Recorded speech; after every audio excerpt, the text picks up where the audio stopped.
Good afternoon, friends. David Wright here, and I am your host of the Disruptive Innovators Champions of Digital Business podcast. And this afternoon, I am lucky enough to be joined by Ken Grady. Ken, it's a pleasure to have you on, man. Thank you. Good to see you again. Good to be here. Yeah, absolutely. Ken, for those of our listeners that don't know, could you tell everyone a little bit about your current role? Sure. So Ken Grady, as you mentioned, I am I actually have a portfolio of responsibilities, as my boss likes to remind me. So I am the CIO, global CIO for IDEXX Laboratories. And if you don't know IDEXX, if you're not in the veterinary space, it's an animal health and software company north of 3 whatever billion dollars on the S&P 500, a remarkable growth company in the veterinary diagnostics and software space, as well as some companion businesses like livestock, poultry, dairy diagnostics, water diagnostics. Over 2 billion people a day drink water that was tested by IDEXX, for example. So it's a tremendous company. And it's okay if you don't know, because I spent most of my career in human health and pharmaceutical and vaccines and diagnostics development and research before joining IDEXX close to 9 years ago. I'm also responsible, in addition to our enterprise technology ecosystem, I'm also responsible for our reference laboratory, business development, tech ops, and innovation, as well as our bioanalytics business. So it's a really, really cool, it's very data driven. It's very software, very interesting space. And I often laugh that I got the job because I think I use most of our products. I have dogs. I obviously have kids that drink water and milk, but I also raise chickens and the occasional pairs of pigs or turkeys, et cetera. So it was right. And as a kid, I swear to God, I wanted to be a veterinarian. And I grew up to find this intersection of technology and software and animal health. And, it's a dream come true. Love it. The joys of living in Maine, right? Right. And I'm based outside of Portland, Maine, in an old farmhouse, as you can see.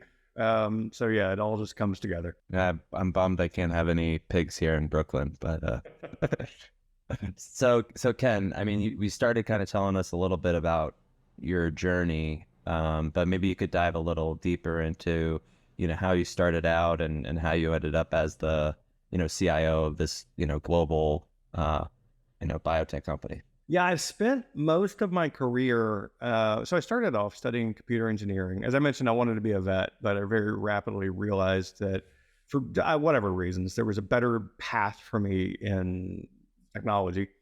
And I started off studying computer engineering at Georgia Tech. And I took a detour out of there into the Army. I entered college early and I wasn't quite ready. So I went to actually be a translator for the military for 5 years, which was fun. But then I returned after in 1998, left the Army and moved to San Francisco. That was a very good time to be in technology, and actually worked for a few years in high tech. I worked for software development companies of various kinds. And if you're old enough like me, you may remember when the .com went boom, and I was kind of turning around, and I'm married to a scientist who was working in life sciences and doing really cool things like vaccines development. She was working on HIV vaccines development and anthrax and just really cool stuff. And I thought, well, that sounds cool. And so I went to work for a biotech pharma called Chiron.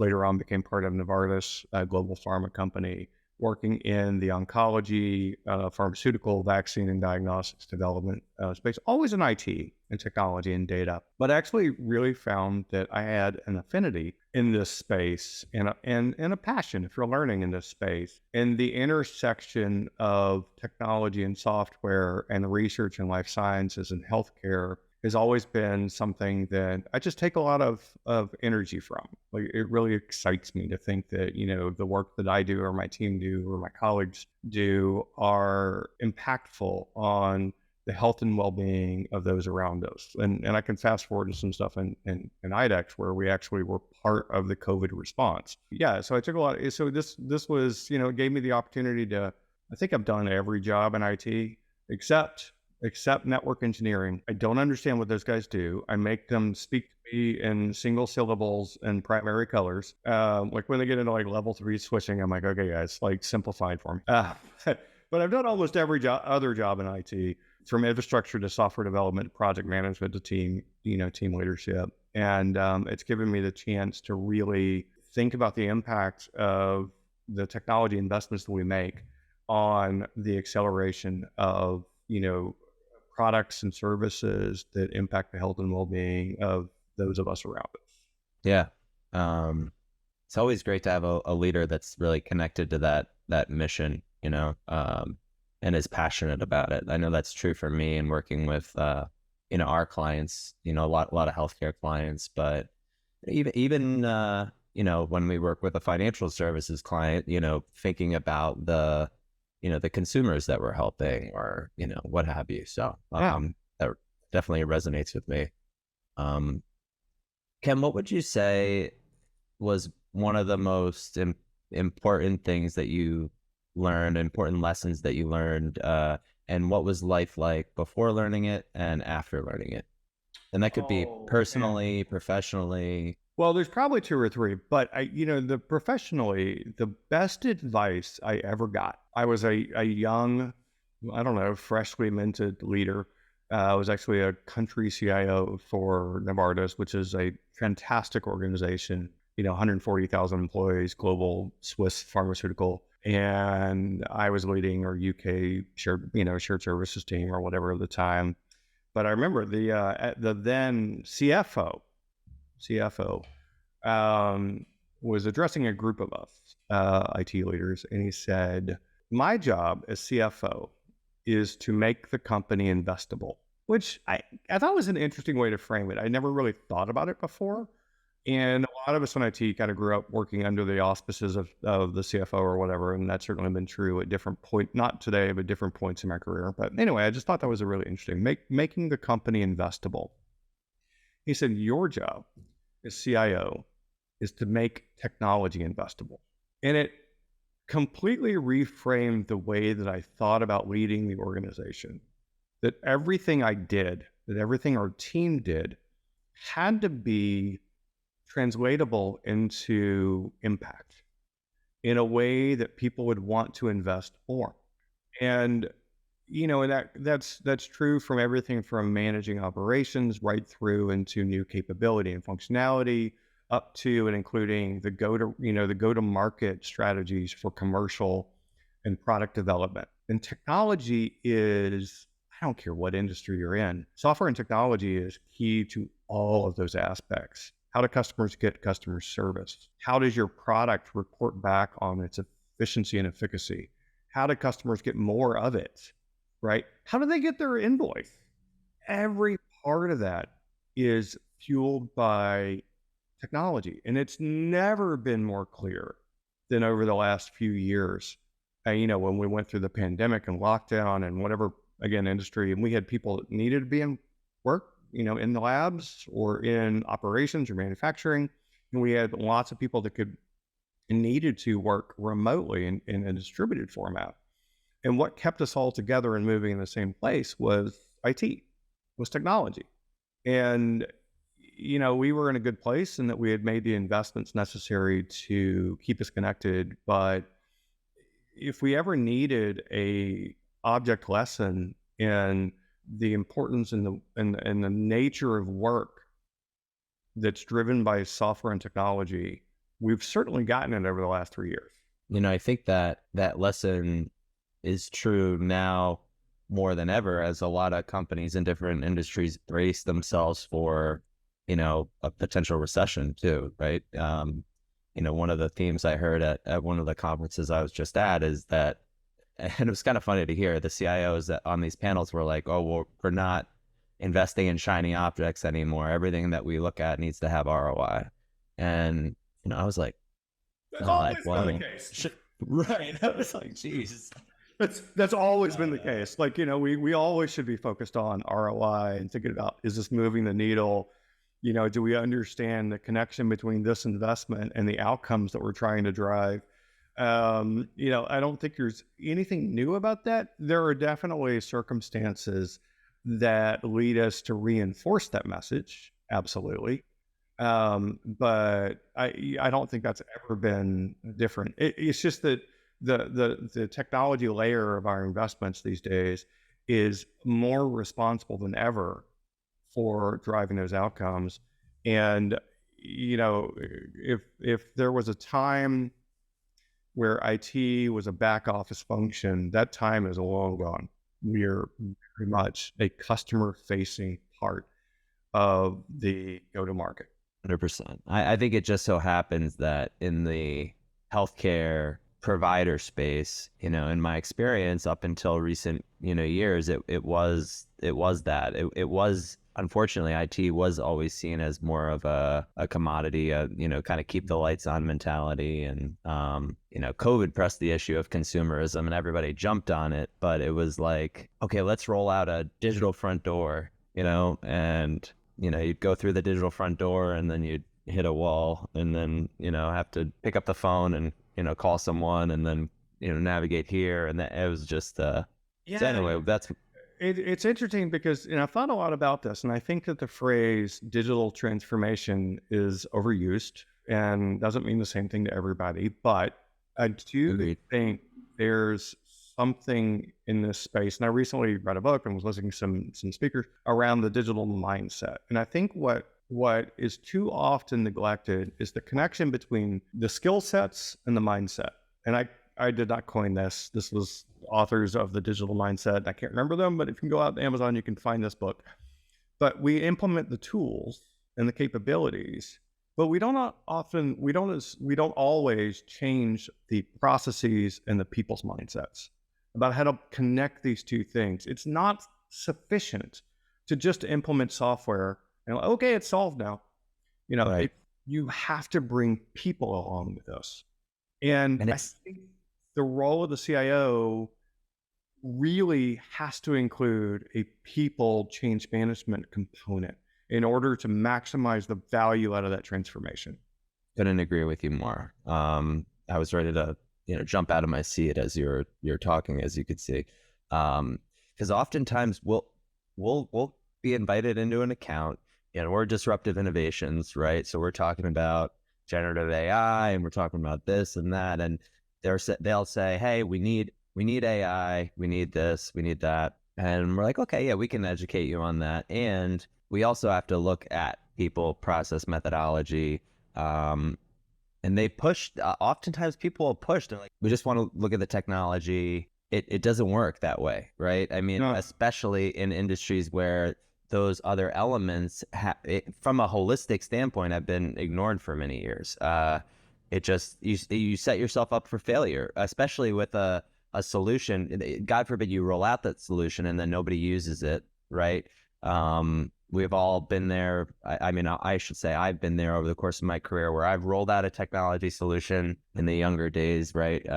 We roll it out perfectly, right? Or so we think. And nobody uses it. It just sits there like a bump on a log. And the project is seen as a failure because it is.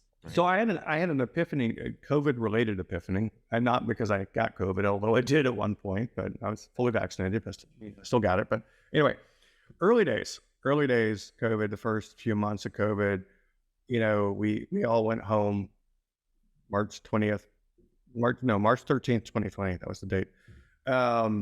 Anyway, and we all became like really adept at using these tools. And we're a team shop, and we have WebEx, but we're a big team shop. And my CEO is like, "Oh my God, why did you never tell me about Teams?" He's like, "I love it." It's like, we've deployed it for over a year now. You just never had reason to use it. But it was this enforced change management that we all went through across industries, whatever tool you happen to use. But it was a new way of working. And actually, at the time, another one of my colleagues, our CHRO, had said, wouldn't it be great if we didn't have to have a global pandemic to increase adoption of the technologies that we've invested in? And I was like, yeah, that would be really great. And actually, one of the takeaways from that was I created a change management role, actually team within my organization to accelerate the adoption of technologies we were deploying systematically, very programmatically, and taking learnings from other functions. In fact, the person I put in that role is a former marketer because we need to market the value to different personas, et cetera. But this is something that, again, the people-oriented aspect of change is so often overlooked in our roles Another example, another more recent example, you mentioned AI. I used to keep a squirt bottle that I would squirt anybody at the meeting that would say like a cat, like, they say AI is the solution. I just squirt them. Uh, But I realistically, gotta start bringing that around with me. right? Because it's like we'll just do AI. It'll be great. I'm like, okay, hang on. But recently and currently, like the conversation around generative AI, Chat GPT or other generative or large language model tools is real, and we should be having that conversation. But I've had suggestions or heard conversations say, well, what we'll do is we'll create an AI center of excellence. Okay, I'm not saying that's wrong, but we don't have an Excel center of excellence, right? Because the technology is becoming ubiquitous. And our role as technology leaders are to help people understand the right ways or the most effective ways to deploy these technologies, not to contain them, Right. but effectively deploy them and safely deploy them. And there are real considerations within that space. But to think that, like, oh, there's a rarefied few within your company that are going to have access to these tools that we don't understand, the reality is that was true a few years ago in this particular AI neural net, generative, whatever you want to, like, whichever flavor you want to take.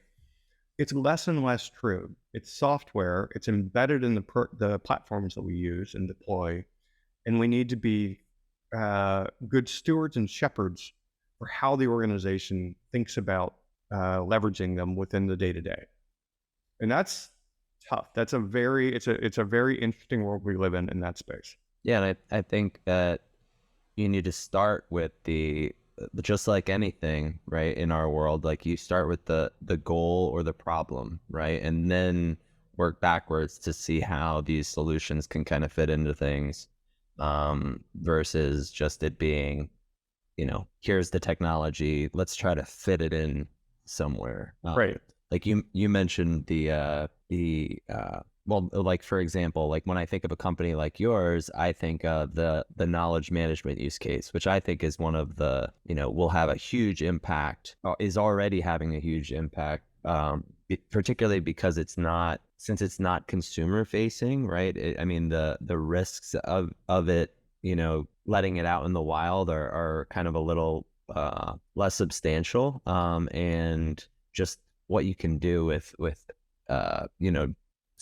document, evaluation, and then indexing, and things that would have taken years before can now be done in Let's take a very it's an even more basic example. And so, I was actually talking to another CIO who had done some work on this. But if I just take every help desk case, and every one of us, whatever industry you're in, we have a help desk. We could insource it, we could outsource it, whatever your model that we insource, but whatever model you have, I got users with laptops, they got problems. Okay, what if I just feed the problem into a generative AI solution, ChatGPT, and say, what do you think I should do with this? And okay, it's easy to make a joke and say, look, I don't need AI to say, turn it off and turn it on again. But the reality is, actually, in talking to this colleague or counterpart, he said, oh no, we improved our help desk efficiency, like new employee, because we hire people on the help desk, and it takes time to get them up to speed and for them to build in the knowledge, right? Of, oh, that probably sounds like this other thing. We improved by 90%. That's amazing. yeah. If I can actually improve the efficiency and the speed at which I get my team up to a level of expertise by, almost twofold, that's a huge efficiency. And that's not taking anything away, because I hear this worry about people saying, well, oh my God, it's going to replace me. No, it's going to mean you can take on twice the work without twice the effort. That's pretty cool. Like I can grow the company to 2x without taking on 2x the effort. I like that. That's the Super cool. That's the way to Super cool. approach it, is to think about how is it a tool within our tool belt to help us do our work more effectively. And you can, again, translate that use case into others, and by industry, et cetera. Absolutely. I think that we're just at the beginning of realizing what we can do with this. The key is training it on, computationally on the the data pertinent to a given organization versus, and putting the rules in place where so when I go to place a ticket and I say something like, hey, who's the, I'm trying to think of a non-offensive question, but if I were to ask something offensive, that ChatGPT isn't responding to me in full with a return, right? These are the things that we need to absolutely be conscious of and think about, the biases, et cetera. I've seen a lot of examples out there of platforms introducing these capabilities. And again, a lot of it is fed by the information you allow it to consume. And so this is where I think our roles as leaders is to guide this. Tremendous capability, also tremendous responsibility for thinking about how we leverage it appropriately in this next stage. So sorry for going off on the tangent. No, it's okay. It was a great tangent. Appreciate your insight on that. And I know we were talking about people, right, and the role of people in technology. We talked about COVID, lockdown. I mean, you're leading a global team. How else did you promote or bring your team together and promote leadership topics during that time, and on an ongoing basis, kind of in an asynchronous manner? Like, are there any best practices or anything that you've done that you'd recommend to other leaders? Yeah, it was interesting because pre-COVID, it wasn't different in a way. So I lead a global organization of several hundred people, and I have people in Brazil and Australia and Japan and Germany and the Netherlands and China, et cetera. So like I've always led a global organization. And what I realized during COVID was, again, it was always in the US and Canada, whatever, but it was always a distributed organization. We just weren't very good at it. And what happened was almost accidental. So as I mentioned, March 13th, 2020, we all go home, and then we decide not to come back.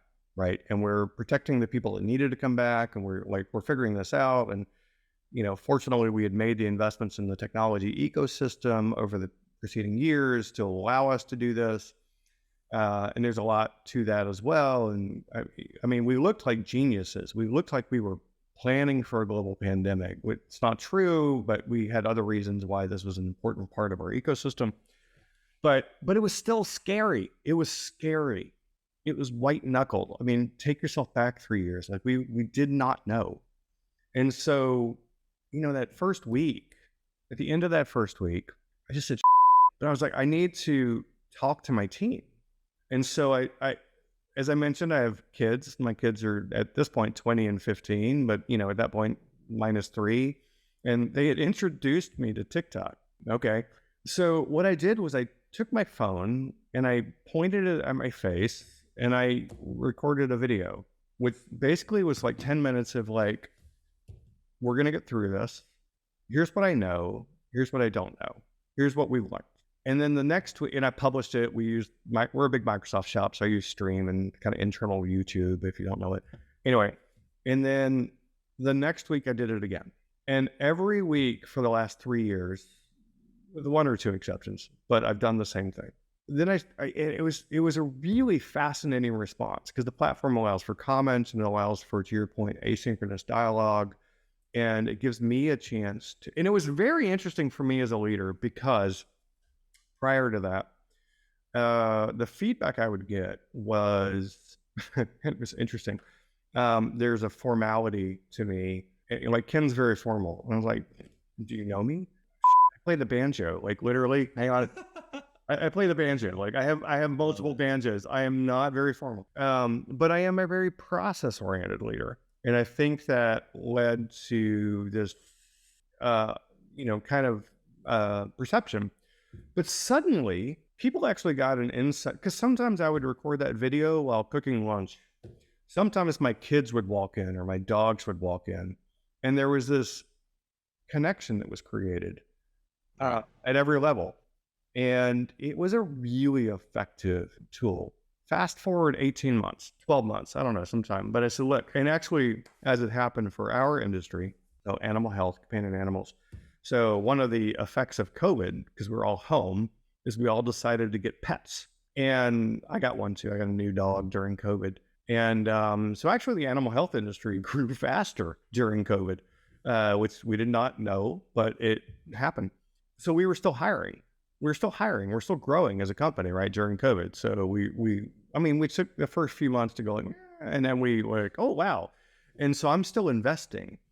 And so I took the same platform and I actually turned it externally because I said one of the ways that I used to communicate and build brand reputation and build awareness, because I'm hiring Java developers and data engineers and quality engineers and, this SAP and like all the same stuff everybody else is hiring. But I'm IDEXX, I'm not Spotify, and I'm not Facebook. And so how do I compete in the global market? There's two aspects of this that became very interesting. One was I took the same platform and I started recording shorts on LinkedIn to create awareness so that when we were recruiting, people could actually learn who IDEXX was, who the leadership was, and how we work, right? And that was my intention. And that became I got very good feedback. I also got very good feedback internally. My own organization outside of IT saw that and really appreciated the connection with a senior leader in a new way because we weren't all in the headquarters together. And so that was really remarkable. The second aspect of what happened was we leaned into, we've always been distributed and now none of us are going into the office. So it doesn't really matter where you work. Now, don't get me wrong, time zones are a pain in the ass. It's hard to get around the speed of light. So there's some aspects of that, but we leaned into a deliberately distributed organization. And I've talked about managing as a distributed leader. What does it take? But here's some interesting stuff that happened along the way. Because I started saying, I don't care where you hire the next logistics solution specialist or the next transportation management specialist or the next Java developer or enterprise architect or whatever. As long as they're marketing, IT, whatever, as long as they can do the job, cool. Because none of us are in the office. Who cares? So then I started looking at the data deeper. In my hires before 2019, 2020, that time period, like the rest of the industry in IT, you probably have an appreciation of this, but we have a gender imbalance in IT. I think the industry average, at least in the US or North America, is 1 in 4. Interestingly, my 20-year-old daughter is studying cybersecurity, so she's helping to address the balance. I know. Well, I think we were a little better than the average. We were like 1 in 3. I felt good about that, but it felt like we could do better. Since 2021, 56% of my hires are female. That was not the problem I set out to solve, but I believe I have a hypothesis that my deliberately distributed model and leaning into this has created a work-life flexibility and balance that has allowed us to attract a different demographic of talent. Because if you're not spending, 90 minutes, 2 hours a day in the car, commuting back and forth, your life is different and our support is different. Again, I looked at this and leaned into this and I've said, coming out of COVID, coming out of the pandemic days, there's some stuff that I want to keep. And that's certainly one. It's leading to a more positive outcome. And so I think that that's a big part of, actually, and I told you I was going to mention this. So about a year ago, I got together with a buddy of mine and I said, I think that as leaders, not as CIOs certainly, but as leaders in general, business leaders, I don't want to let go of the learnings from the last couple of years. He and I had been talking about this. He's a leadership coach, a communications coach. He's great. He's worked a lot with my team. His name is Seth Rigoletti, also Portland based. And he and I talk about this stuff all the time. And I told him, I said, I want to hit record on this and do what you did, basically, David, which is, I was like, I want to podcast. I want to record our thoughts. And so we launched a podcast called It's Not Personal. And there's a whole explanation behind the name of It's Not Personal. And it's about removing your own ego from leadership and putting humanity, like people, at the center of your job as a leader. And so if you can go to itsnotpersonal.net, you can Google It's Not Personal or go to Spotify or wherever you get your podcast content. You can go listen to episodes of It's Not Personal. So we had one season and we are just in the process of releasing our second. And it's a leadership podcast, not a technology podcast. But it was really an evolution of coming out of COVID and thinking differently about what it means to lead today versus what it used to be. Love that. And you know, I thought this podcast when I started out was going to be like a tech podcast. But honestly, a lot of the conversations have been centered around leadership topics. And I think because I'm passionate about it too, my personal development, I have a business coach, I have a therapist, I've done a lot of workshops, a lot of business, accreditations, et cetera. And ego. Oh my God. I mean, that was something that I had to arrive at myself, like, in regard to leaving that at the door. But when I did, it just, and not only in at work, right? So, I mean, just everywhere in my life, Oh yeah. I'm just another steward, right? Like, and I know what I know, and and there's a lot that I don't know. And I'll share my experience, and just showing up in that way just made a profound difference in my life. So just the fact that you mentioned that Oh, it's makes a lot of sense.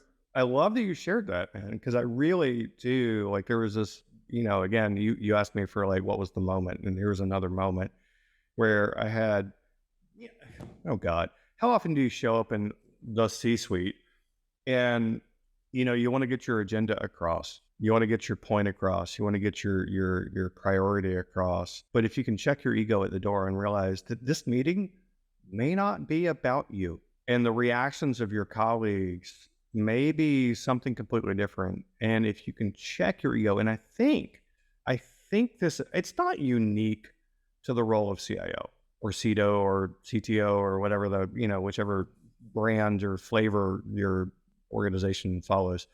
And this really inspired the second season of the podcast, which is all about, as I mentioned, being a subversive leader. Because the reality, and by the way, it was Seth, my co-conspirator, that told me I was being subversive, and I actually took that as a negative. And then I thought, no, you know what? No, I totally am. Because what I'm trying to do is influence the outcome here by demonstrating what it could look like if we went this path versus that path, which is very subversive. But many of us are in the role where we can't just dictate the outcome.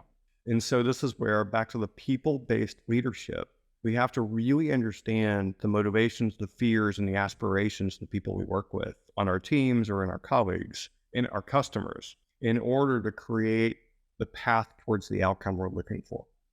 By the way, I didn't mention technology at all in that. That's just because it turns out everything we do is about people. So that's the core of it. And we have to check our ego at the door to do that successfully, I believe.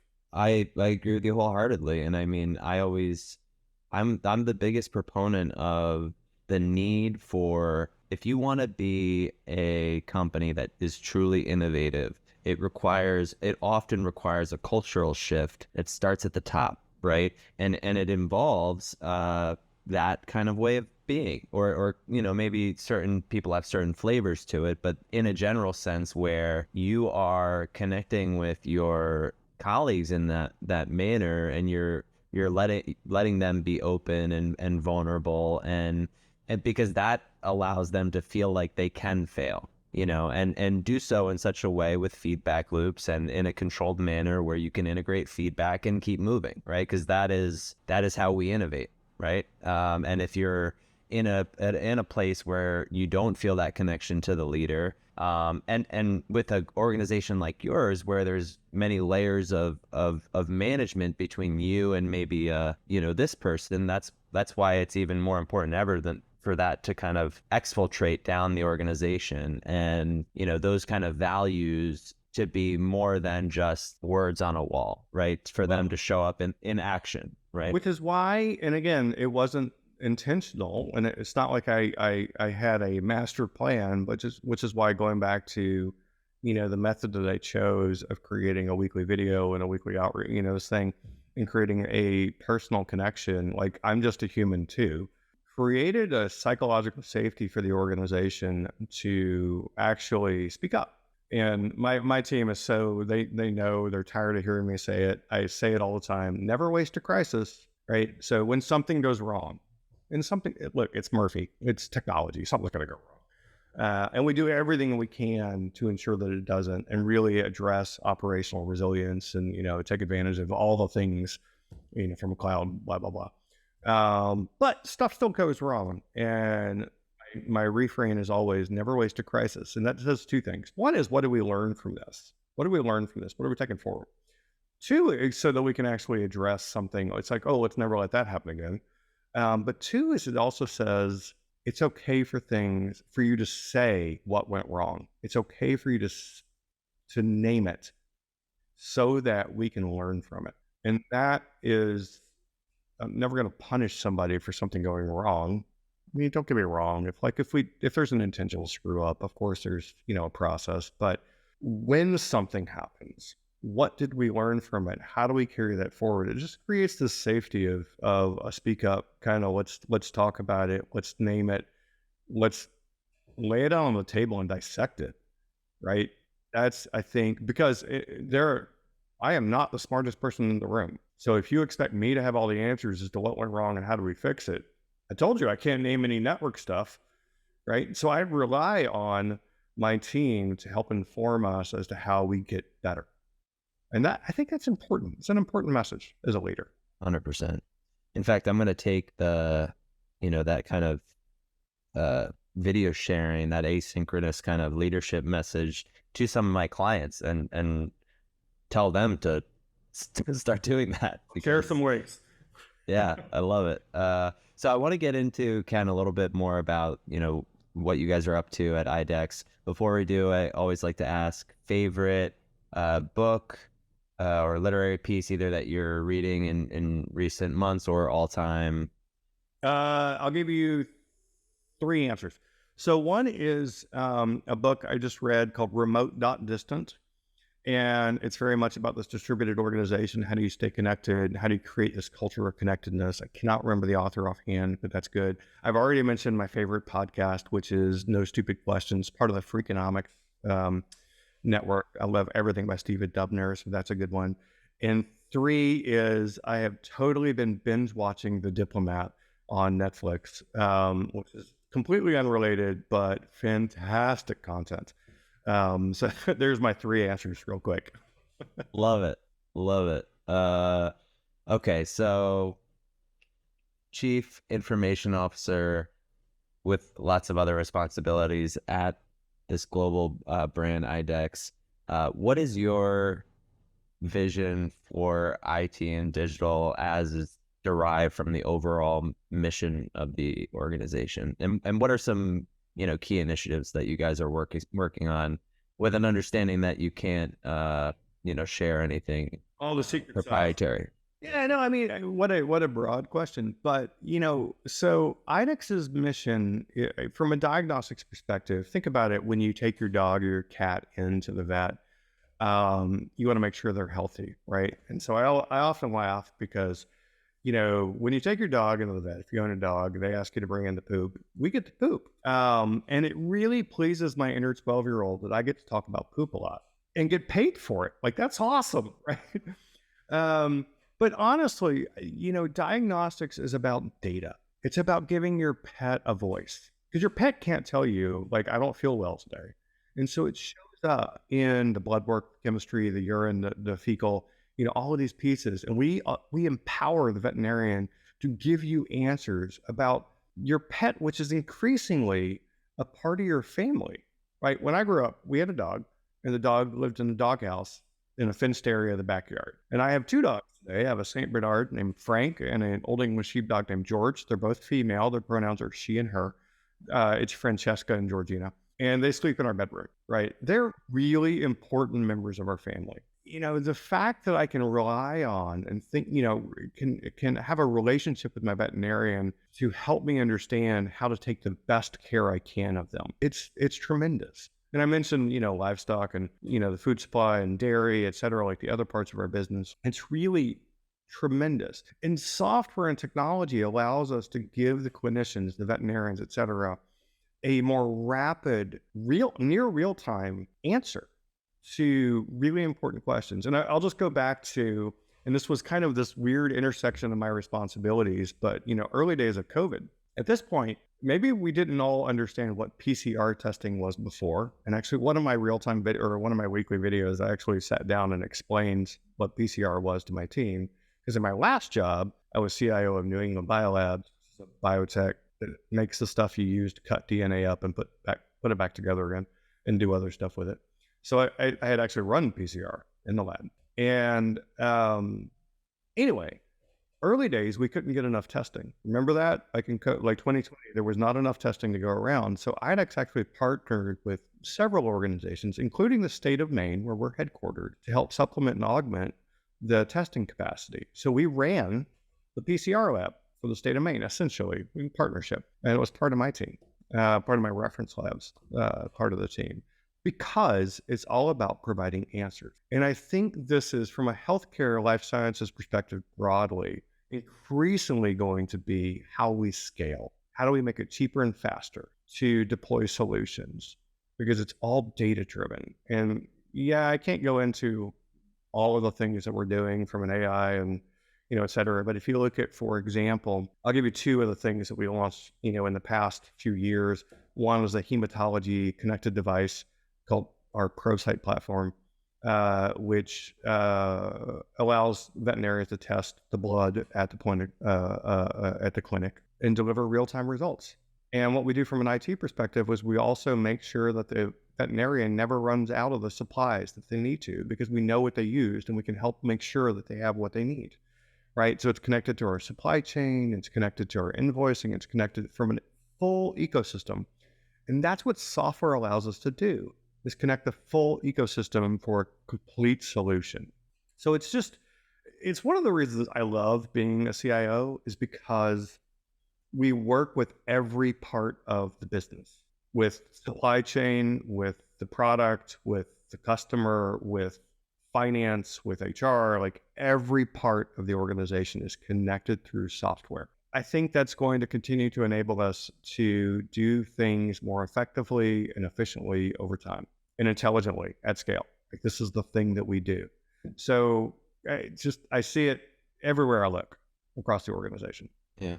I love that example of the blood testing on site, because it shows the connectedness that you've kind of woven. I don't think that's a given for all organizations. And it's just impressive what you guys have been able to create. What about some of the biggest challenges that you guys have faced? Obviously we had COVID, but even in the recent year or so, what have been some of the biggest challenges? I think we all, and again, it's nice that Fido doesn't care as much about data privacy as humans do. But security and privacy are key for any organization, any digital organization, and we're all digital organizations, you're all out the door, has to be aware of these aspects and thinking about these solutions in a way that allows us to ensure resilience, at scale, et cetera. I think that's definitely something that, like, the world is not less complicated than it used to be, right? It's more. And so I think that we all need to continue to up our game in this front. And the bad guys didn't take time off for COVID. So we can never let our eye off the ball on that front. I think, I've talked about talent and engagement, and I just think we have to challenge ourselves to think differently about that. I think there's tremendous upside in that, but I think if we don't think that way, we're going to be challenged. How do we hire? How do we engage? So for sure. Technology, like day one in my job at my current role at IDEXX, they told me I had to get up on stage and talk to the team and, talk about like whatever the vision was. I was like, I don't even know where the bathrooms are yet, but sure. And I'm like, okay. I said, look, one thing I'll guarantee you, and I forget everything I said, but one thing I remember that I said was, whatever you're working on today, 3 years from now, you'll be working on something different. And that scared the out of my SAP team. It was like, look, no, I'm not saying we're going to migrate. Are you migrating? Yeah. But the projects and the context will change. And in some cases, the technology will change and evolve. We need to, what's great about knowing that is that we can design for change. And that's a mindset, back to this concept of mindsets and skill sets. Like, we can actually design for that. so that we can embrace it. And we see this in so many areas, big data, et cetera. The capabilities are evolving so quickly. We have to position ourselves to be able to take advantage of it without breaking everything that we've done before, and then to do it again, and then to do it again. Yeah. And if we can embrace that mindset, we can be ready for that. And that's not the IT that I grew up in. Like, I mean, just honestly, I've been doing this for a long time. I said we couldn't do that in 2000, but we can now if we do it intentionally. The downside is if you don't set yourself up for that, you're going to have a problem. Tech debt, disruption, fragility, brittleness. There's a lot of things that will happen to you. And I would rather design what's going to happen for us than let it happen to us. And so that's been a refrain that I've had over the last few years. Of it's just enterprise architecture, domain-driven design, highly componentized, really, really techie stuff. But what it does is it leads to a whole different outcome. 100%. So Ken, we're almost out of time here. Last couple questions. One would be, and it's funny, I was just talking to the the CIO of another, large pharma company, so different, but where do you see the life sciences industry going in the future, and or what do you think will be some of the biggest changes as time passes? Wow, big question. So I think the life sciences industry, particularly the human and healthcare side, has been rightly slow to adopt some of the latest in terms of capabilities, and that's because of the needs for privacy protection, et cetera. And I'm a big believer in that regulation, by the way, having worked for more than 20 years in human health. I totally understand it. I think we can do it. And the example I always used to give is, look, I can put my ATM card into a, ATM in, I don't know, Ulaanbaatar, Mongolia, and enter my code, and I can get out the right currency out of my account, translated into whatever the local currency is, and I have no idea what the Mongolian currency is. And have a high degree of confidence that it was right and secure. Okay, we can solve this problem. That problem is very addressable through technology. Great. How are we going to do that? Now, the challenge we have, at least in the US, and I used to live in England and overseas, the challenge we have in the US is a fragmented ecosystem. And so how do we address this, right?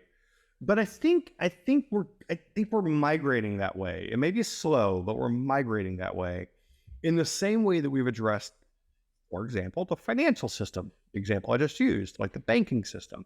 So I think it's a solvable problem through technology, but technology and regulation have to come together in this. And that's going to be an interesting continued evolution. But I think the technology is there. Like I said, I think it is in a way that it wasn't even 5 years ago. The technology is there in a way that it wasn't. And so I'm really interested to see where this goes, quite frankly, because I think, I think there's just tremendous, and then you get into like the diagnostic capability, the treatment capability, the personalized medicine at scale. Look, I'm going to say my wife was she had breast cancer a few years ago, and she would not have caught it as early and been as survivable if we didn't have the technology in the genetic screening that we do today. And so again, this is a software-enabled healthcare outcome that led her to the best possible care and long-term prognosis. And that's I'm thankful every day. And so I think that, I look at these where these things are coming, and then I mean there's just a whole host of things out there from a life sciences side that are data driven, but I've never been more optimistic about what the future holds than I am today, and never been happier to be in the role that I am. Super cool. So Ken, as we and I'm so glad to hear about your wife's prognosis being super positive. So we're wrapping up here. The final question I would have for you would be, if you could go back 5, 10, 15 years in time, what advice would you give your younger self? Oh gosh. I'll tie it back to a little bit of what we talked about earlier. I think that at some point in your mid management, lower, like early management career, you think there's a template for what leadership looks like. And I think that's not true at all. I think, and again, I'll take it out of COVID. Like over the last few years, my leadership style and my connection and my et cetera, I don't think it was that different beforehand, but I don't think it was as transparent, I guess, is the word as to what it was that I was worried about. Oh, I think there's a thought that like leaders have all the answers. No, if that's true, I did not get that handout, and I would really like somebody to send me a copy of that handout. But trust in your team, trust in your, and not that I didn't trust in my team, but I think I wasn't as honest about what I was worried about, what I was concerned about, as ready to ask the question or rely on them. That's the piece that I think that the more like the I don't know, the more years go by or the more responsibility I get, the more recognition I have that I work with. I mean, I always knew I worked with great people, but like I could the delegation and the opportunity to draw on them. Oh, gosh, don't hesitate. I think that was the thing that I thought as a young manager or leader that I was promoted to this role because I was supposed to have all the answers. And no, you're promoted to that role because you're supposed to know who to ask the questions of. That's the key. As a leader, you are never going to know all the answers, but you're going to know who to ask the question of. And that's, I think, something you can't learn soon enough. Great advice. My mom always used to say, she always hires people that are smarter than her for that exact reason, because her job is to touch, move, inspire those around her, and then ask them the questions. So Right. great advice. Ken, it was an absolute pleasure having you on. This was fantastic. Thank you, David. I really enjoyed the conversation. Yeah, thank you so much for taking the time. And to our listeners, thank you for tuning in. We will catch you all next week. And in the interim, be well, take care of one another. Bye.